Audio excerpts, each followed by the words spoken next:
গল্পকথন by Kallol চ্যানেলে আপনারা শুনছেন আশাপূর্ণা দেবীর লেখা বকুল কথা। আজ ত্রয়োদশ পর্ব।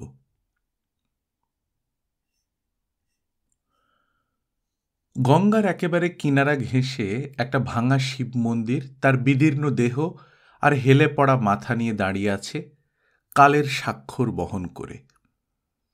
কতকাল আছে কে জানে। স্থানীয় অতি বৃদ্ধ ব্যক্তিরাও বলেন শৈশবকাল থেকেই তারা মন্দিরটার এই চেহারাই দেখে আসছেন। এমনি পরিত্যক্ত, এমনি অশ্বত্থ গাছ গজানো। এদিকে কেউ বড় একটা আসে না, কারণ এ ধরনের পরিত্যক্ত মন্দিরের ধারে কাছে সাপ খোপ থাকার সম্ভাবনা প্রবল। ডানপিটে ছেলেরা অবশ্য সাপের ভয়, বাঘের ভয় কিছুই কেয়ার করে না, কিন্তু কাছাকাছির মধ্যে তেমন আকর্ষণীয় কোনো ফুল ফলের গাছও নেই যা তাদের টেনে আনতে পারে। অতএব জায়গাটা নির্জন। ওরা বিকেল থেকে একটু নির্জন ঠাঁই খুঁজে খুঁজে প্রায় হতাশ হবার মুখে হঠাৎ এই জায়গাটা আবিষ্কার করে ফেলে উৎফুল্ল হয়ে উঠল। যাক, এতক্ষণে পাওয়া গেল। মন্দিরের পেছনের চাতালটা প্রায় গঙ্গার উপর ঝুলন্ত অবস্থায় বিরাজমান। তার সিমেন্ট চটা সুরকি ওঠা অঙ্গের মাঝখানে মাঝখানে খানিকটা অংশ পুরনো পালিশের কিছুটা চিহ্ন যেন যাই করেও দাঁড়িয়ে আছে। তেমনি এক টুকরো জায়গা রুমাল দিয়ে ঝেড়ে বসে পড়ল ওরা, শম্পা আর সত্যবান। পড়ন্ত বেলার গঙ্গার শোভা অপূর্ব, তার উপর এই জায়গাটা তো প্রায় গঙ্গার ওপরেই। শম্পা বিগলিত কণ্ঠে বলে ওঠে, মার্ভেলাস। তারপর দম নিয়ে বলল, এতক্ষণ জায়গা না পেয়ে রাগে হাড় জ্বলে যাচ্ছিল বটে, এখন দেখছি ভালোই হয়েছে। তোমার অবশ্য হাড়টা একটু সহজেই জ্বলে, বলে হাসল সত্যবান। শম্পা এ কথায় পুরোপুরি দপ করে জ্বলে উঠল। সহজে মানে? 40 মিনিট ধরে খুঁজে মরছি না একটু বসে পড়বার মতন জায়গা পাচ্ছিলাম। উফ, পৃথিবীতে এত লোক কেন বলতে পারো? অসহ্য। চমৎকার, পৃথিবীতে তুমি ছাড়া আর লোক থাকবে না, বলল সত্যবান। ওর থেকে সাজিয়ে গুছিয়ে উচ্চাঙ্গের ভাষা দিয়ে কথা বলার ক্ষমতা ওর নেই, তাই ওইটুকুই বলল।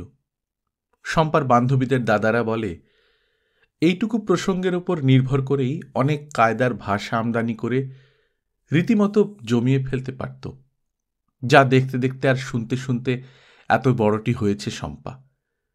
কিন্তু অনেক প্রেমে পড়ার পর আপাতত শম্পা এমন এক প্রেমের মধ্যে বসে পড়ে আছে, যে প্রেমের নায়ক একটা কারখানার কুলি বললেই হয়। অতএব সে শুধু কথা কইতে পারে, কথা রচনা করতে জানে না। তাই সে শুধু বলে ওঠে, বাহ, চমৎকার, তুমি ছাড়া আর লোক থাকবে না পৃথিবীতে? শম্পা নিজের ভঙ্গিমতো বলে, থাকবে না কেন, সম্ভব মতো থাকবে। এমন নারকীয় রকমের বেশি লোক থাকবে কেন? এত লোক থাকা একরকমের অশ্লীলতা। অশ্লীলতা? তাছাড়া আবার কি? দুটো মানুষ দুদণ্ডের জন্য স্বস্তি করে একটু বসতে চাইলে ঘরে খিল বন্ধ করা ছাড়া গতি নেই। এটা অশ্লীলতা ছাড়া আর কি? বিভৎস বিশ্রী অশ্লীল। অন্যেরাও আমাদের দেখে এই কথাই ভাবে। শুধু ভাবে নয়, বলেও। শম্পা তিক্ত বিরক্ত হাসির সঙ্গে বলে, শুনলে না তখন সেই বুড়ি দুটি মন্তব্য করল? উফ, নেহাত তুমি প্রায় আমার মুখ চেপে ধরলে, তাই উচিত জবাব দিয়ে আসতে পারলাম না, নইলে শিক্ষা দিয়ে দিতাম। আহা, বুড়ি দুটো নিশ্চয়ই তোমার ঠাকুমার বয়সী। হতে পারে, তাই বলে যা ইচ্ছে বলবার কোনো রাইট থাকতে পারে না। 2-10 দিন আগে জন্মেছে বলে কি মাথা কিনেছি নাকি? বলে কি না, কি পাপ, গঙ্গা তীরে বসে একটু জপ করবারও জনি, সর্বত্র ছোঁড়াছুড়ির কেত্তন। এ দুটো আবার কোন চলে থেকে এসে জুটল? সব কথা তুমি শুনতে পেয়েছিলে? পাবো না মানে? আমাদের কান বাঁচিয়ে বলেছিল নাকি? বরং যাতে কানে ভালো করে এসে প্রবেশ করে তার চেষ্টা ছিল। আমি কিন্তু অত সব কিছু শুনতে পাইনি। তোমার কথা ছাড়ো, মাথায় ঘিলু বলে কিছু থাকলে তো। এটুকুর জন্য আবার ঘিলু দরকার হয় নাকি? হয় না তো কি?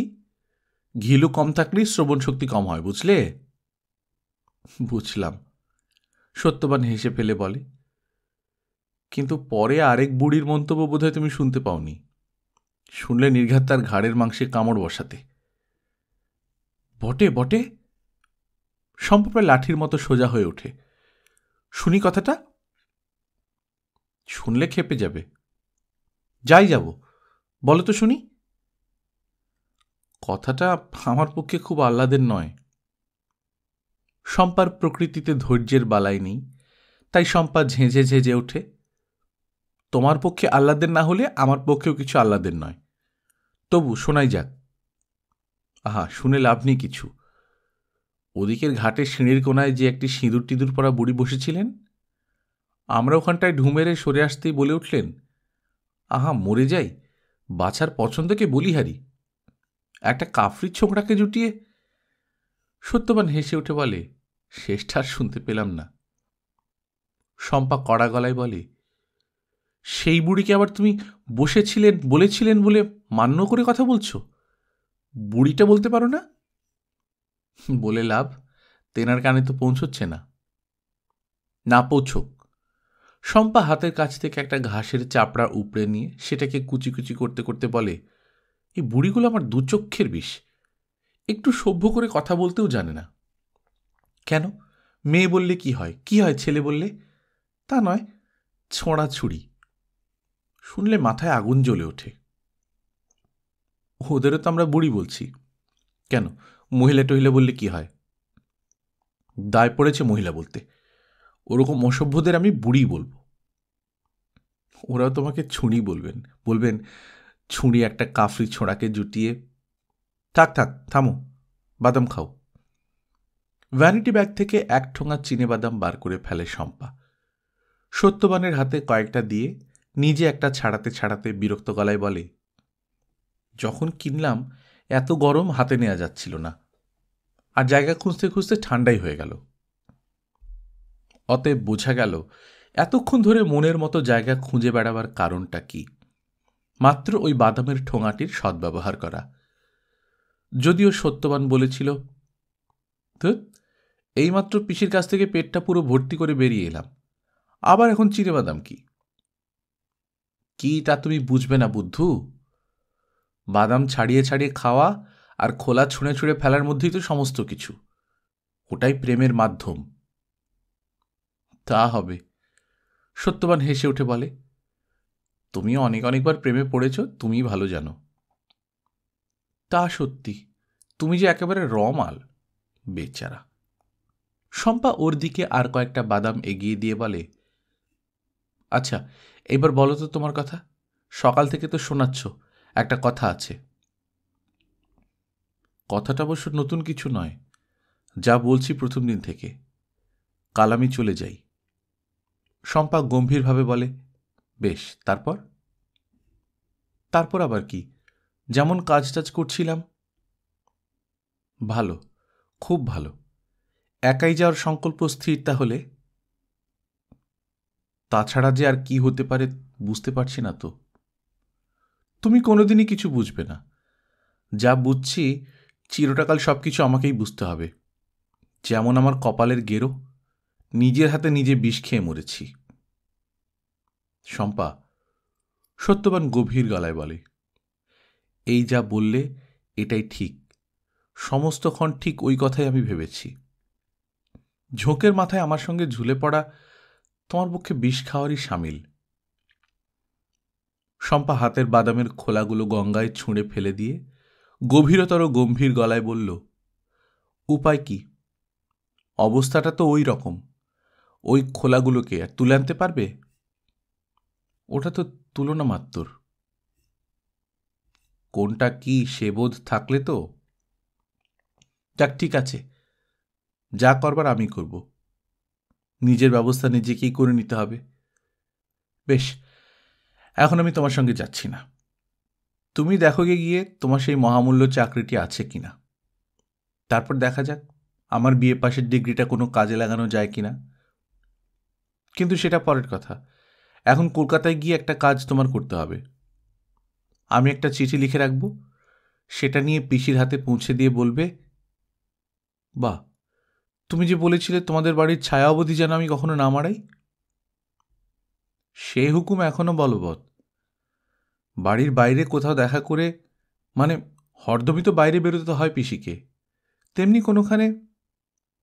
সত্যবান হাতের খোসাগুলো ফুঁ দিয়ে উড়িয়ে ফেলে বলে, বাহ, সেটা কি করে সম্ভব হবে?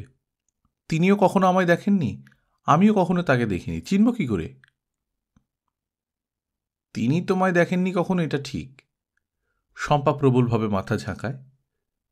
তুমি এমন একটা দ্রষ্টব্য বস্তু নও যে দেশশুদ্ধ লোক তোমাকে দেখে বসে আছে। কিন্তু আমার পিসি রাত দিন কাগজের ছবি বেরোচ্ছে, নাকি তাও দেখনি কোনো দিন?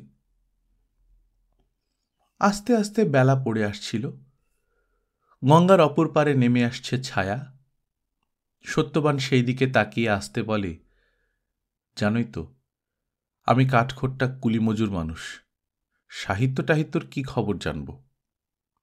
কম বয়সে যা কিছু পড়েছি টড়েছি, তারপর আর কি। উচ্চশিক্ষার উচ্চ আশায় জলাঞ্জলি দিয়ে পেটের ধান্দায় ঘুরছি। তবে হ্যাঁ, এখন ওই আকাশটার দিকে তাকিয়ে কতকাল আগে পড়া সেই একটা পদ্য মনে পড়ছিল। মেঘের পরে মেঘ জমেছে, রঙের পরে রং, মন্দিরেতে কাঁসর ঘণ্টা বাজল ঢং ঢং। দেখো তাকিয়ে, ঠিক সেই রকমই কিনা? চারিদিকে মন্দিরে টন্দিরে আরতি শুরু হয়ে গেছে, কাঁসর ঘণ্টা বাজছে, আর রং টং তো তুমি ভালো বুঝবে। সত্যবান মৃদু হেসে কথা শেষ করে। শম্পাও ওর কথা শুনে তাকিয়ে দেখে, শম্পার মুখটা ওই পড়ন্ত বেলার আলোয় ঝকঝকে দেখায়। শম্পা সেই ঝকঝকে মুখটা সত্যবানের দিকে ফিরিয়ে বলে, তুমিও কিছু কম বোঝো না। বেলা শেষের আকাশ দেখে যখন রবীন্দ্রনাথের কবিতা মনে পড়ে তোমার, এই আকাশকে আবার একসময় উনি চিতার সঙ্গেও তুলনা করেছিলেন। ওই যেথা জলে সন্ধ্যার কূলে দিনের চিতা, পড়েছ? কি জানি, মনে পড়ছে না। না পড়ুক, পরে তোমায় সব পড়াবো। রবীন্দ্রনাথ না পড়লে, আচ্ছা পরের কথা পরে হবে। এখন তুমি আমার ঠাকুরদার সেই বাড়িটির বাইরে কোথাও ঠাকুরদার কন্যার সঙ্গে দেখা করবে, করে চিঠিখানা দিয়ে বলবে শম্পা বলে দিয়েছে, আপনি যে ওর খবর পেলেন এটা যেন কাউকে জানিয়ে ফেলবেন না। ঠিক আছে, কিন্তু উনি যদি জিজ্ঞেস করেন তুমি কে হে বাপু, তখন? তখন শম্পা হেসে উঠে বলে, তখন বলো আমি জাম্বুবান, তাহলেই পরিচয় পেয়ে যাবেন। ও, এই নামেই আমার পরিচয় দিয়ে রেখেছ তাহলে? তবে আবার কি, যার যা পরিচয়। শুনে অবশ্য পিসি বলেছিল একটি জাম্বুবান ছাড়া আর কিছু জুটল না তোর ভাগ্যে। তা আমি বললাম, জাম্বুবানদের ঘাড়টা খুব শক্ত হয়, তাই পর্বতের চূড়োটি চাপাতে ওটাই সুবিধে মনে হলো। ভালোই বলেছ। দেখি তোমার হুকুম পালন করে উঠতে পারি কিনা। পারবে না মানে? তোমার ঘাড় পারবে। আহা, বুঝছো না, ওনারা হলেন হাই সার্কেলের মানুষ। বাড়ির বাইরে মানে তোমার গিয়ে মিটিংয়ে টিটিংয়ে তো। সেখানে আমায় ওর কাজ পর্যন্ত পৌঁছতে দেবে কি? হয়তো আর্জি করলে বাইরে থেকেই খেয়ে দিয়ে দেবে। আহারে, মরে যাই, খেয়ে দিয়ে দিলেই তুমি অমনি শখেদে ফিরে আসবে। ছলে বলে কৌশলে যেভাবেই হোক কার্যোদ্ধার করতে হবে, এটা হচ্ছে মহাভারতের শিক্ষা। ঠিক আছে, দেখো একেবারে অন্ধকার হয়ে গেল। গেল তার কি, আর এখানে বসে টসে থাকা উচিত নয়, সাপটা আসতে পারে। তবে ওঠো, শম্পা ঝংকার দিয়ে বলে ওঠে, এমন কপাল আমার, এই হতচ্ছাড়া লোকের সঙ্গে প্রেম করতে বসেছি আমি। এমন গঙ্গার ধার, এমন নির্জন জায়গা, এমন প্রাকৃতিক সৌন্দর্য, আর তুমি কিনা সাপের চিন্তা করতে বসলে। কি করব বলো, ওটাই চিন্তায় এসে গেল যে। রাবিশ, যদি বা বাদাম ভাজার লোপটোপ দেখিয়ে ভুলিয়ে ভালিয়ে এনে ফেললাম, তারপর কিনা শুননি। অন্ধকার গভীর হয়ে আসছিল, পরস্পরের মুখ দেখা যাচ্ছিল না। সত্যবানের গলাটাই শুধু অন্ধকারের মধ্যে গাঢ় হয়ে বেজে উঠল, আমার সঙ্গে গাঁথলে তোমার সারা ভবিষ্যৎটাই তাই হবে শম্পা। ওই শুননি, দিব্যচক্ষে দেখতে পাচ্ছি সেটা। তাই কেবলই তোমায় খোসামত করছি, তুমি কেটে পড়ো। আমার মতো হতভাগার সঙ্গে নিজের অদৃষ্টকে জড়িও না। শম্পা উঠে দাঁড়িয়ে তীক্ষ্ণ গলায় বলে, দেখো, আর একবার যদি ও কথা উচ্চারণ করো ঠেলে ওই জলের মধ্যে ফেলে দেব, কেউ রক্ষে করতে আসবে না। যা শুনলেই মাথার মধ্যে আগুন জ্বলে যায়, কেবল সেই কথা। পিসিকে যে চিঠিটা দেব তার উত্তর আসা পর্যন্ত অপেক্ষা করব, তারপর সোজা গিয়ে উঠব তোমার মেসে। এই হচ্ছে আমার শেষ কথা। রেজিস্ট্রিটা একবার হলে হয়, তারপর দেখো কি দুর্গতি করি আমি তোমার। সত্যবান হঠাৎ একটু ঘুরে দাঁড়িয়ে ওর কাঁধের উপর একটা হাত রেখে বলে, আমার কিন্তু কি মনে হচ্ছে জানো, এত সুখ বোধ হয় সইবে না আমার কপালে। মনে হচ্ছে এই বুঝি শেষ, আর বোধ হয় কখনো আমরা দুজনে একসঙ্গে বসে কথা বলবো না। বেপরোয়া শম্পার সাহসী বুকটাও হঠাৎ যেন কেঁপে ওঠে। ওরও যেন মনে হয় সত্যিই বুঝি তাই, কিন্তু মুখে হারে না ও, বলে ওঠে, হাত ফসকে পালাবার তালে যা ইচ্ছে বানিয়ে বানিয়ে বলো না, আমার কিচ্ছু এসে যাচ্ছে না। আমি পিসিকে হুকুম করেছি অবিলম্বে আমাদের জন্য একটা ক্ষুদ্র ফ্ল্যাট ঠিক করে রাখতে, আমার জন্য একটা চাকরি জোগাড় করে রাখতে, আর আমাদের বিয়ের সাক্ষী হতে, ব্যাস। সত্যবান হেসে ফেলে বলে, সাক্ষী হওয়াটা না হয় হলো, কিন্তু বাকি দুটো, সে দুটো গাছের ফল নয় যে ছিঁড়ে এনে তোমার হাতে তুলে দেবেন। গাছের ফল নয় বলেই তো পিসিকে ভার দিচ্ছি, গাছের ফল হলে তো যে কোনো বন্ধু বান্ধবকেই বলতে পারতাম। বেশ বাবা, তোমার ব্যাপার তুমি বুঝবে, আমার উপর হুকুম হয়েছে করব। ঠিক আছে, এসো, মা গঙ্গাকে নমস্কার করো। হাত জোড় করে শম্পা। সত্যবানও অগত্যা। তারপর দুজনেই নেমে আসে সেই ভগ্ন দশাগ্রস্ত মন্দির চত্বর থেকে।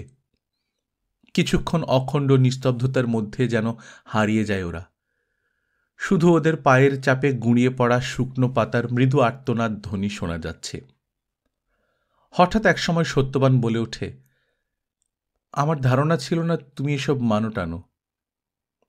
শম্পা যেন অন্য জগতের কোথাও চলে গিয়েছিল, ওর কথায় চমকে উঠে বলে, কি সব? এই মা গঙ্গা টঙ্গা নমস্কার টমস্কার। আমারই কি ধারণা ছিল ছাই? শম্পা কেমন একরকম হেসে বলে, নিজের থেকে অচেনা আর কেউ নেই।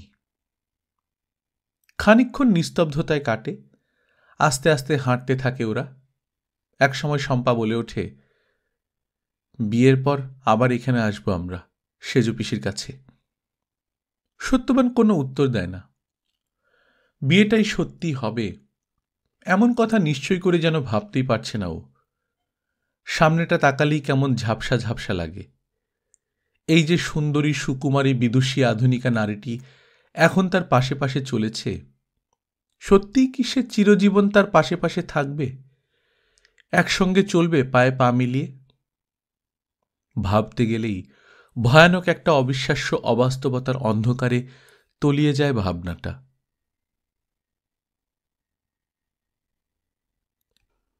কিন্তু আরও একটা অন্ধকার গহ্বর যে অপেক্ষা করছিল সত্যবান নামের ছেলেটার জন্যে, তা কি জানত ছেলেটা? কলকাতায় ফিরে দেখল, যে আগুন অনেকদিন থেকে ভেতরে ভেতরে ধোঁয়াচ্ছিল সে আগুন জ্বলে উঠেছে। ফ্যাক্টরিতে লকআউট, মালিকপক্ষ অনমনীয়, ওদিকে ইউনিয়নের পাণ্ডারাও ততোধিক অনমনীয়। অতএব আকাশ ফাটানো চিৎকারে গলা ফাটানো চলছে ফ্যাক্টরিকে ঘিরে। সকাল সন্ধে দুপুর সেই এক ধ্বনি, চলবে না চলবে না। সত্যবান দেখল, ওকে দেখে ওর সহকর্মীরা মুখ বাঁকালো। শুধু ওর বন্ধু কানাইপাল বলে উঠল, এতদিন কোথায় ঘাপটি মেরেছিলে চাঁদু? সত্যবান শুকনো গলায় বলে, ঘাপটি মার আবার কি, অসুখ করেছিল।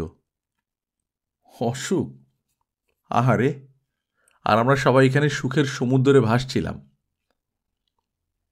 অবস্থা তো বেশ ঘোরালো দেখছি। আরও কত দেখবি দাদু? ফালতু কতগুলো কথা হলো। তারপর ভাবতে ভাবতে চলল সত্যবান দাস, কেমন করে বাংলা সাহিত্যের সেই বিখ্যাত লেখিকা অনামিকা দেবীর সঙ্গে দেখা করা যায়। মনটা বিষণ্ণ লাগছে।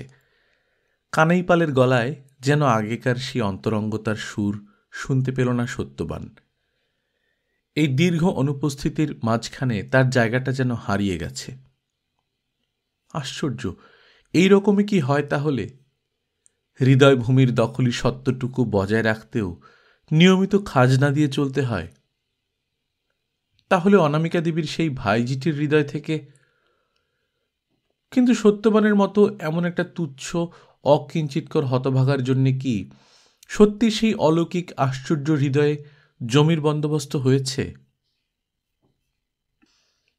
রক্তের বদলে রক্ত চাই, খুনের বদলে লাল খুন, জুলুমবাজি বন্ধ করো, নিপাত যাও, নিপাত যাও। গাড়ির মোড় ঘুরতেই হঠাৎ যেন সমুদ্র গর্জে উঠল।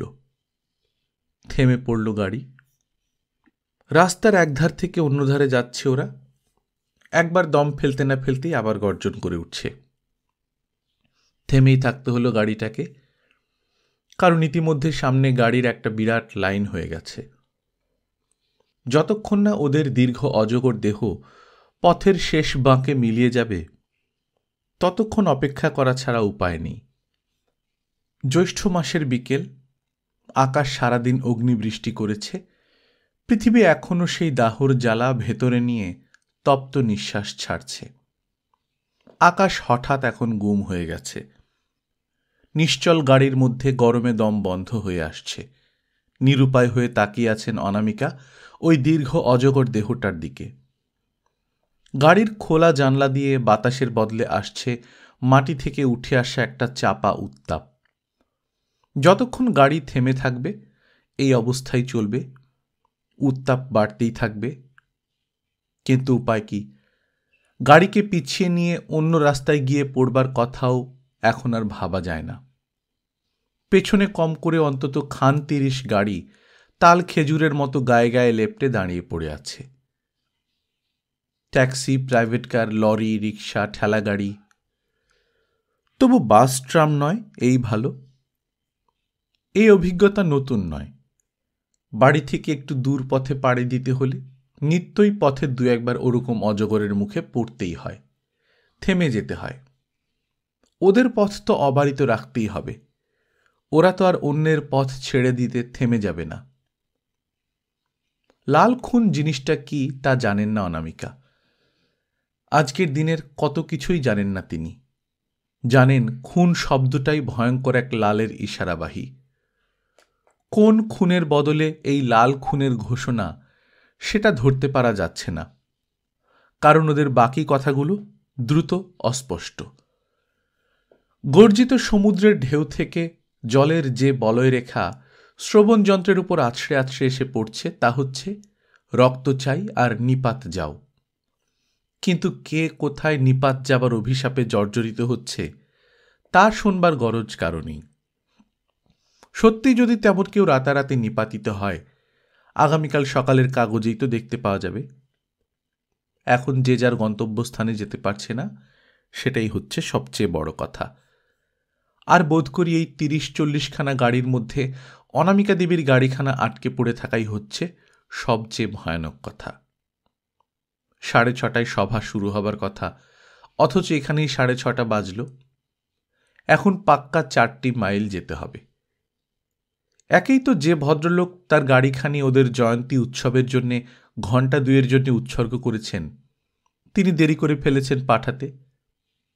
তার উপর আবার যে ছেলে দুটি সভানেত্রীকে সঙ্গে করে নিয়ে যাবে বলে এসেছিল, তাদের একজনের গরমে মাথা ঘুরে গিয়েছিল বলে রাস্তায় নেমে কোকা-কোলা খেতে দেরি হয়ে গিয়েছিল। ভেবেছিল মেকআপ করে নেবে, হঠাৎ এই বিপত্তি। জম জানে প্রধান কর্মকর্তা নেপালদা কি করছেন এখন। এতক্ষণ তো পৌঁছে যাবার কথা তাদের সভানেত্রীকে নিয়ে। কি আর করছেন? মাথার চুল ছিঁড়ছেন নিশ্চয়ই। চিফ গেস্ট বলেছিলেন ঠিক সময়ে সভা শুরু করতে হবে, আর তার ভাষণটি দিয়েই চলে যেতে হবে তাকে, কারণ মাত্র 35 মিনিট তিনি এই সবুজ শোভা সংঘকে দিতে পারবেন। তারপরই 2-2টো সভা রয়েছে তার। পৌরপ্রধানকে প্রধান অতিথি করতে চাইলে এই ছাড়া আর কি হবে, আর কি হতে পারে? তাকে যে সবাই চায়। অবশ্য কেন যে চায় তা তিনি ভালোই জানেন, কিন্তু সে কথা তো প্রকাশ করা যায় না। তাকে যে কেবল তিনি বলেই চায় এটুকু শুনতেও ভালো, বলতেও ভালো। তিনি বিনয়ে ভেঙে পড়ে বলবেন, আমার মতো অযোগ্যকে কেন বলুন তো? আমি কবি নই, সাহিত্যিক নই। ফাংশনটা হাওড়া নবীনগর সবুজ শোভা পাঠাগারের। পাঠাগারের বয়সও নেহাত কম নয়, কিন্তু নিজস্ব একটা বাড়ি তাদের নেই। এক টুকরো জমি মুফতে পেয়ে গেলে বাড়িটা হয়ে যায়। সেই বাড়ি না থাকার বেদনাটি মুছে ফেলতে যত্নবান হচ্ছে পাঠাগারের কর্মীরা। সেই যত্নের প্রধান সোপান পৌরপ্রধানের গলায় পুষ্পমাল্য অর্পণ। তা সেই পৌরপ্রধান এসেই গেছেন নিশ্চয়ই। মনে হচ্ছে আর্টিস্টরাও এসে গেছেন কেউ কেউ, কারণ তাদেরও তো ২-১০ জায়গায় বায়না। মাসটা কি দেখতে হবে তো। বাংলা পঞ্জিকায় জ্যৈষ্ঠ মাস হলেও আসল ক্যালেন্ডারে তো মে মাস, তার মানে রবীন্দ্র জয়ন্তীর মাস। আবার ওদিকে বাংলা হিসেবের সুবিধে নজরুল জয়ন্তীটাও পাওয়া যাচ্ছে। দুটো বড় বড় করণীয় ফাংশন যদি একটি আয়োজনের মধ্যে সামলে ফেলা যায়, কম সুবিধে? উদ্যোক্তারা ওই সুবিধাটা লুফে নিচ্ছেন। রবীন্দ্রসঙ্গীত গাইয়ে আর নজরুল সঙ্গীত গাইয়ে দুদলকেই জোগাড় করে ফেলে একই খোঁয়াড়ে পুরে ফেলে কর্তব্য পালনের মহৎ আনন্দ অনুভব করছেন। দুজনে কাছাকাছি তারিখে জন্মে সুবিধে করে দিয়েছেন ঢের। গাইয়ে দল দুটো লাগলেও হল, প্যান্ডেল, সভাপতি, প্রধান অতিথি, ফুলদানি, ধূপদানি, মাইক, মঞ্চসজ্জা এগুলো তো দুঃক্ষেপ লাগছে না। কম সুবিধার? কিন্তু এ কি অসুবিধায় ফেলল ওই শোভাযাত্রাকারীরা? ছেলে দুটো গাড়িতে বসে হাত পা আছড়াচ্ছে। অনামিকা ঘামতে ঘামতে বলেন, কোনো রকমে অন্য দিক দিয়ে বেরিয়ে যাওয়া যায় না? পাগল হয়েছেন? সামনে পিছনে দেখুন না তাকিয়ে। কিন্তু তোমরা তো বলেছিলে মাত্র ২ ঘন্টার জন্য হলটা ভাড়া করেছ। 8:30টার মধ্যে শেষ করতেই হবে। পরে ওখানে অন্য ফাংশন আছে, হল ছেড়ে দিতে হবে। সে তো হবেই, দেরি করলে গলা ধাক্কা দিয়ে বার করে দেবে। আরে কি যে বলো। অনামিকা কষ্টের মধ্যেও হেসে ফেলেন। ছেলে দুটো উদাত্ত স্বরে বলে, আপনি জানেন না স্যার, সরি মাসিমা, ওরা কি এলো, সময় হয়ে গেলেই ফট করে আলো পাখা বন্ধ করে দেবে। তাহলে তো দেখছি তোমাদের অনুষ্ঠান আজ আর হবেই না। এখানেই তো 7:15 বাজল। ওদের দল তো দেখছি অফুরন্ত, আস্তে আস্তে হেঁটে আসছে। ওরা চলে যাবে, তারপর সামনের ওই গাড়িগুলো পার হবে, তারপর আরো 3-4 মাইল। সব ভাবছি মাসিমা, মাথার মধ্যে আগুন জ্বলছে। আমরা যদি ঠিক এর আগেরটাই পার হয়ে যেতে পারতাম। এই পুলিনবাবু এভাবে ডোবালেন। পুলিনবাবু চিনবেন না? একটা ছেলে যেন কাঠে কাঠ ঠুকে কথা বলছে, আমাদের সাধারণ সম্পাদকের শালা। গাড়িটা দেবেন বলেছিলেন, তাই আর ট্যাক্সি ফ্যাক্সি করা হলো না, দিলেন একেবারে লাস্ট মোমেন্টে। ওদিকে মেয়র এসে বসে আছেন। অনামিকা মৃদু হেসে বলেন, তিনি কি আর সভানেত্রীর জন্য বসে থাকবেন? এতক্ষণে ভাষণ শেষ করে চলে গেছেন। তাই সম্ভব, ওর তো আর আপনাদের মতন অগাধ সময়, ওর তো অনেক কাজ।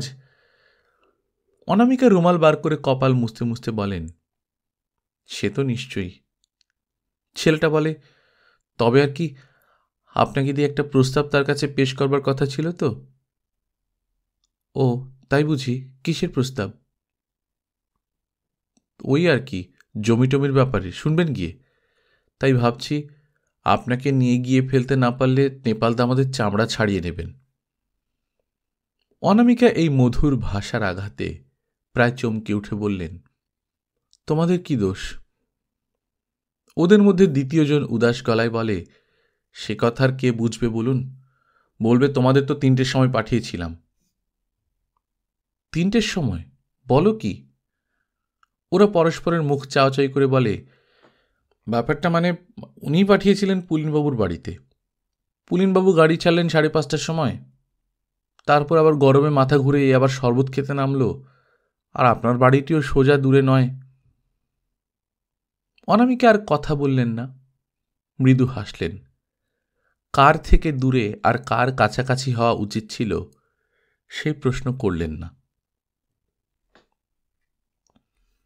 অবশেষে কোনো এক সময় পথ মুক্ত হল, সামনের গাড়ি সরল, গাড়ি নবীনগরের দিকে এগোল। ওরা যখন সভানেত্রীকে নিয়ে পৌঁছল তখন সমাপ্তি সঙ্গীত গাওয়া হচ্ছে। সভানেত্রীর প্রতি আর কেউ বিশেষ দৃষ্টিপাত করল না। সম্পাদক মশাই থমথমে মুখে ওকে হলের পেছন দরজা দিয়ে নিয়ে মঞ্চে তুললেন। একবার ঘোষণা করলেন, অনিবার্য কারণে সভানেত্রী ঠিক সময় পৌঁছতে পারেননি, এখন এসে পৌঁছলেন। সেই অনিবার্যটা যে কার তরফের সেটা ব্যক্ত হল না। গান চলতে লাগল। হলের মালিকের লোক তাড়া দিচ্ছে।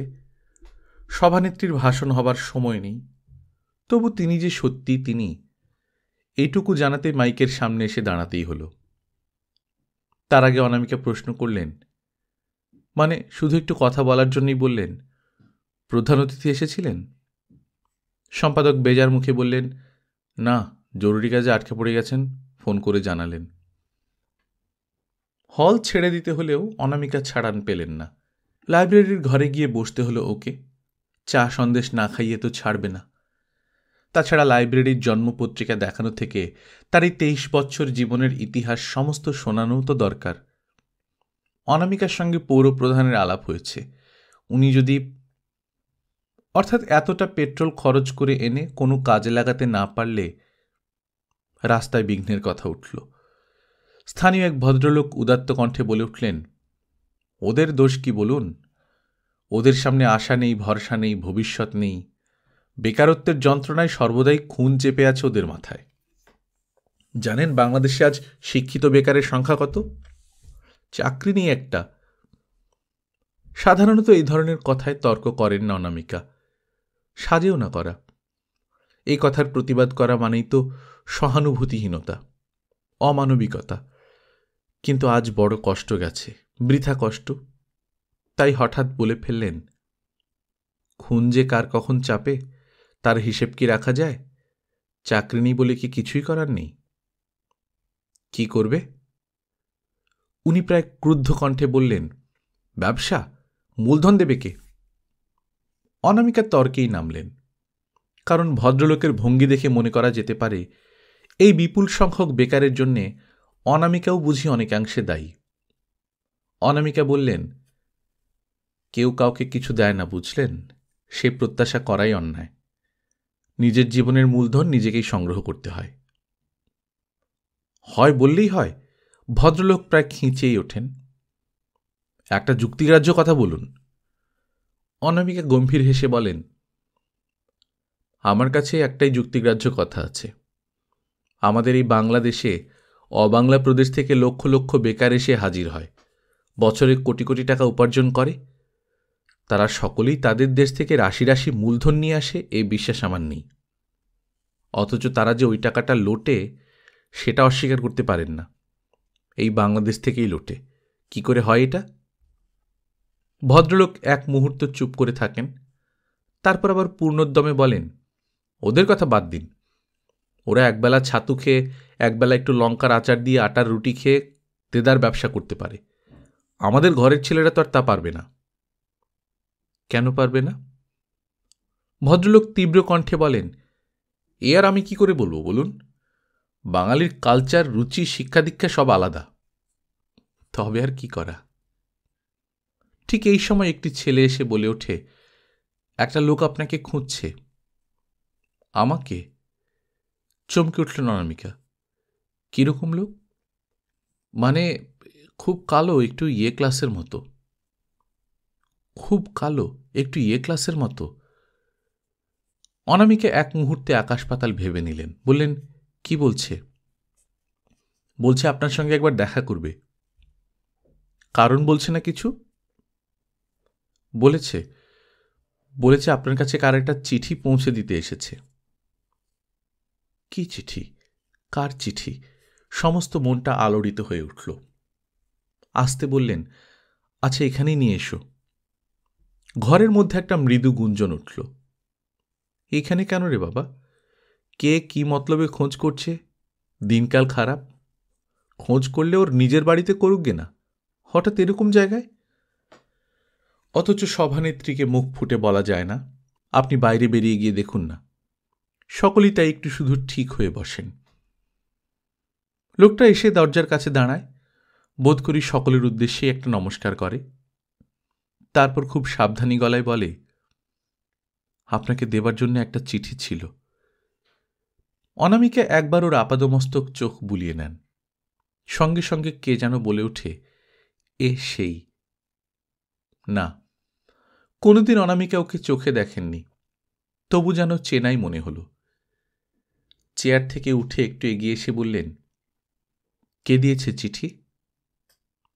পড়লেই বুঝতে পারবেন। প্যান্টের পকেট থেকে টেনে বার করে খামটা বাড়িয়ে ধরল। মুখ আঁটা খাম, কিন্তু খামের ওপরে লেখা অক্ষরগুলোর ওপরেই যে ভেসে উঠল একখানা ঝকঝকে মুখ।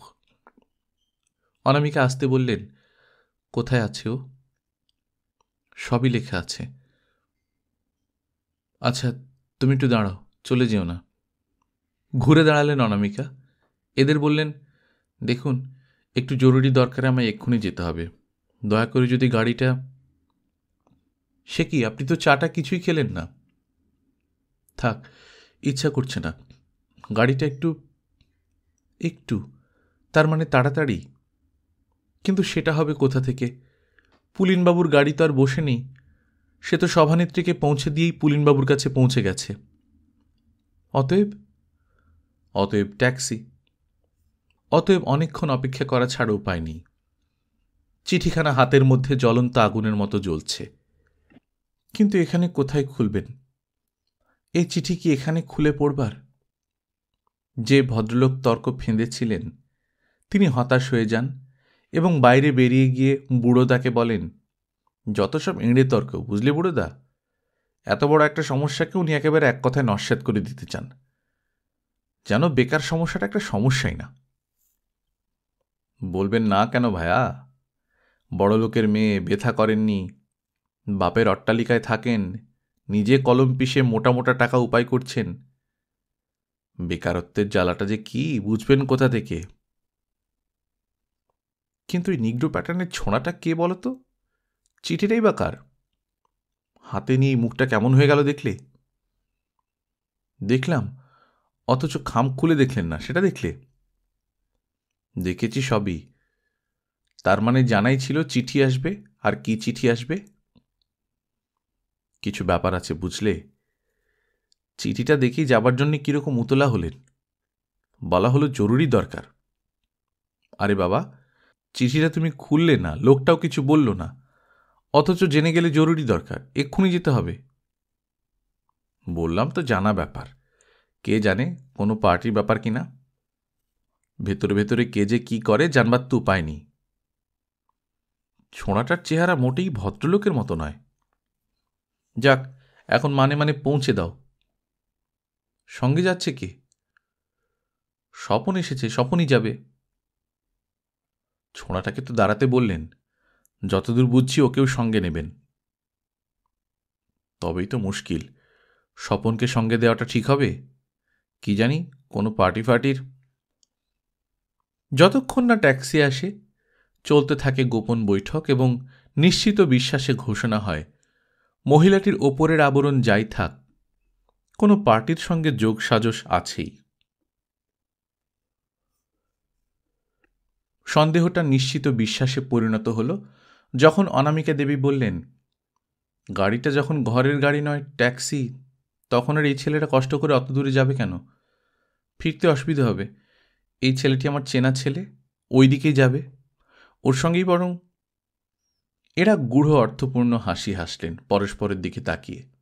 তারপর সবিনয়ে বললেন, সেটা কি ঠিক হবে?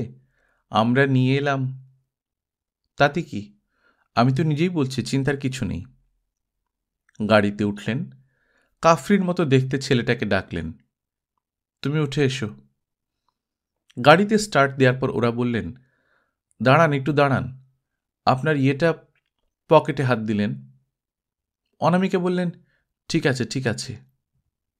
ওরা পকেটের হাত পকেট থেকে বার করে নিয়ে বললেন, না না, এ কি, আপনি নিজে কেন?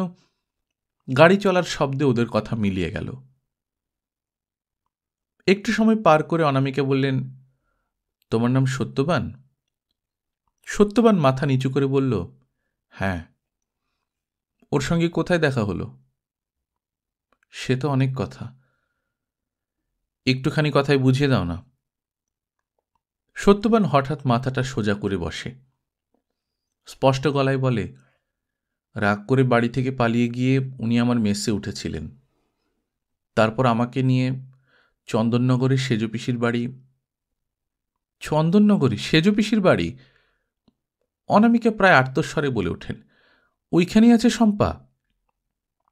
আগে হ্যাঁ, আমিও ছিলাম, ফিরে আসার উপায় ছিল না, খুব অসুখ করে গিয়েছিল। আস্তে আস্তে শম্পার খবর জানা হয়। অনামিকার হঠাৎ শেষদির উপর দারুণ একটা অভিমান হয়। কত কষ্ট পাচ্ছিল বকুল, সেটা কি খেয়ালে আসা উচিত ছিল না শেষদির? মনের অগোচর কিছু নেই। স্বয়ংবরা শম্পার পছন্দর খুব তারিফ করতে পারছিলেন না অনামিকা, তবু মনের মধ্যে একটি প্রত্যয় ছিল শম্পা সম্পর্কে, তাই ওর সঙ্গে মমতার সঙ্গেই কথা বলছিলেন। কি লিখেছে তুমি জানো? না, এমনি বন্ধখামি দিয়েছেন। দিয়েছেন? অনামিকার একটু হাসি পেল। এই সমীহ নিয়েই কি ওরা ঘর করবে?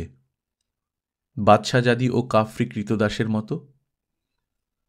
রাত হয়ে গিয়েছিল যথেষ্ট, ফাঁকা রাস্তায় গাড়ি বেশ ভালোই চলছিল। হঠাৎ আবার তখনকার মতোই থামতে হলো। আবার শোভাযাত্রা? না, এখন আর রক্তের বদলে রক্ত চাইছে না শোভাযাত্রীরা। আলোর রোশনাইয়ে চোখ ঝলসে দিয়ে ব্যাগ পাইপ বাজাতে বাজাতে যাচ্ছে। বর যাচ্ছে বিয়ে করতে। অনামিকার মুখে একটু হাসি ফুটে উঠল। আজকের যাত্রাটা মন্দ নয়। যাত্রাকালে খুনের বদলে লাল খুন, ফেরার কালে বাজনা বাদ দিয়ে আলো বাতি। তবে পথ আটকাচ্ছে দুটোতেই। এই হচ্ছে কলকাতার চরিত্র। ও এক চোখে হাসে, এক চোখে কাঁদে, এক হাতে ছুরি সানায়, অন্য হাতে বাঁশি বাজায়। বাড়ির কাছাকাছি আসার আগেই সত্যবান বলল, আমি নেমে যাই। কিন্তু চিঠিটা তো আমি এখনো পড়িনি। পড়ে যদি দেখি জবাব দেওয়ার থাকে কিছু? না না, সে আপনি চিঠিতেই দেবেন, আমি তো এখন আর যাচ্ছি না। অনামিকা এবার সরাসরি প্রশ্ন করেন, তোমাদের বিয়েটা কি হয়ে গেছে? ও মাথা নিচু করে, না। তাহলে এইভাবে এতদিন একত্রে ঘুরছ যে? অনামিকার কণ্ঠ কঠোর। আসামি মুখ তুলে তাকিয়ে বলে, আপনি কি বলেন, বিয়ে হওয়া উচিত? আমার বলার উপর কিছু নির্ভর করছে না। সেজপিসি তোমাদের এই বিষয়ে কিছু বলেননি? না। সত্যবান হঠাৎ কিঞ্চিত উচ্ছ্বসিত হয়ে বলে, উনি এক আশ্চর্য মানুষ, অদ্ভুত ভালো। আমি এরকম উঁচু দরের মানুষ জীবনে দেখিনি। কোথা থেকেই বা দেখব? গ্রাম ঘরের ছেলে, কুলি মজুরের কাজ করি। অবশ্য ওর মুখে আপনার কথাও শুনেছি, মানে শম্পাদেবীর মুখে। অনামিকে হেসে ফেলেন। যাক, আমি তোমাদের সেজপিসিকে হিংসে করব না, তবে আমার মতে বিয়েটা তাড়াতাড়ি করে ফেলাই ভালো। উনিও তাই বলেন, মানে শম্পাদেবী। আমি ঠেকিয়ে ঠেকিয়ে। কেন, তোমার মনস্থির নেই? সত্যবান ম্লান মুখে বলে, সত্যিই বলেছেন, আমার ভয় করে। সত্যি তো আমি যোগ্য নই।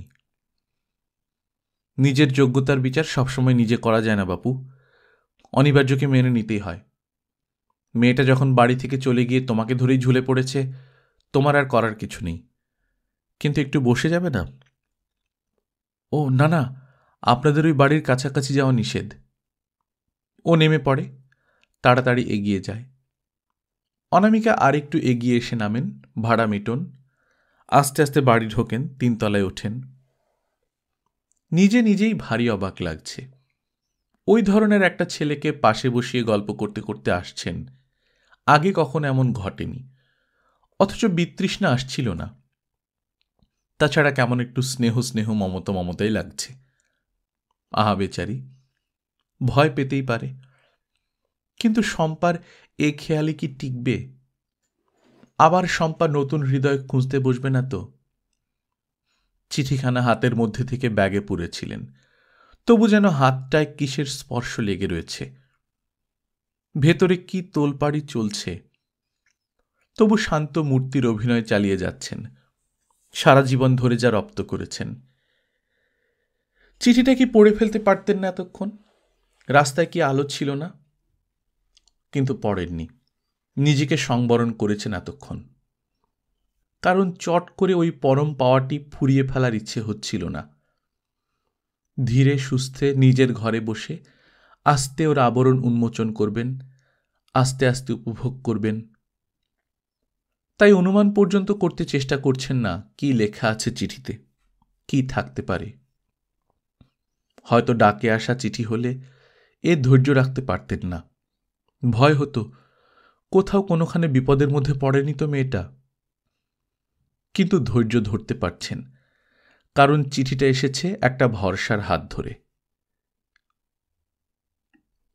অক্ষরগুলো যেন পুরনো বন্ধুর মুখ নিয়ে হাসিতে ঝলসে উঠল।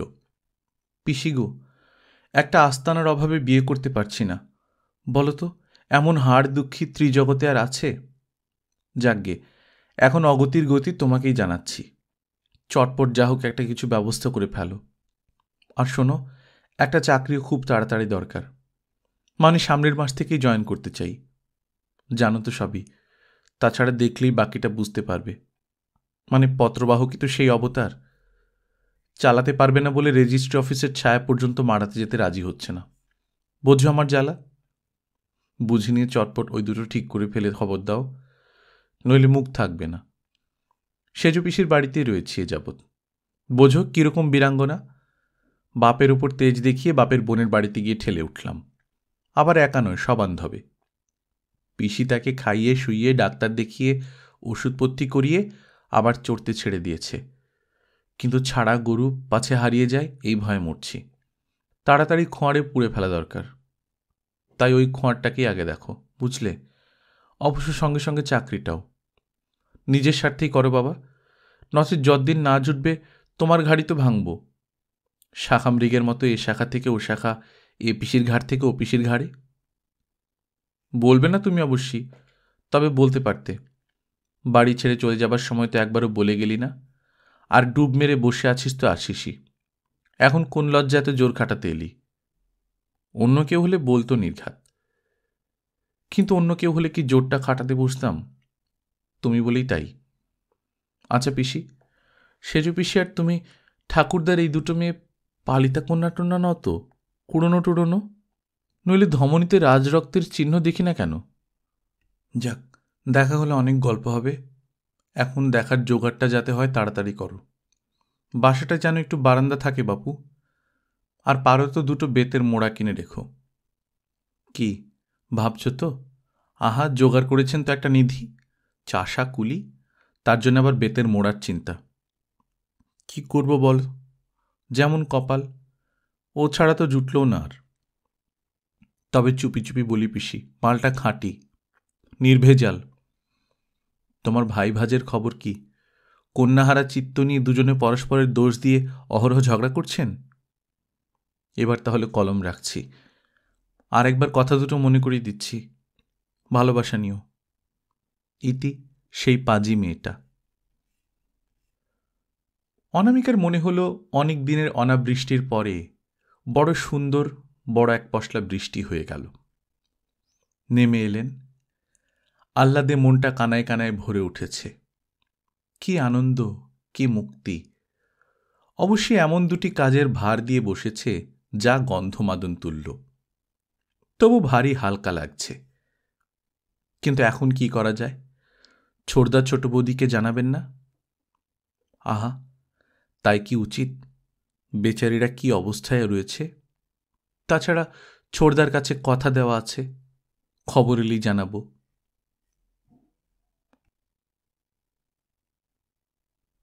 গল্পকথন বাই কল্লোল চ্যানেলে আপনারা শুনছেন আশাপূর্ণা দেবীর লেখা বকুল কথা, আজ 13 পর্ব। আমরা নিয়মিত গল্প পাঠ করে শোনাচ্ছি। আপনারা যারা প্রথমবার মতো শুনছেন কাইন্ডলি সাবস্ক্রাইব করে নেবেন। গল্প পাঠ ভালো লাগলে বন্ধুদের সঙ্গে শেয়ার করবেন। নিজে ভালো থাকবেন, আশপাশের লোকজনকে ভালো রাখবেন। টাটা।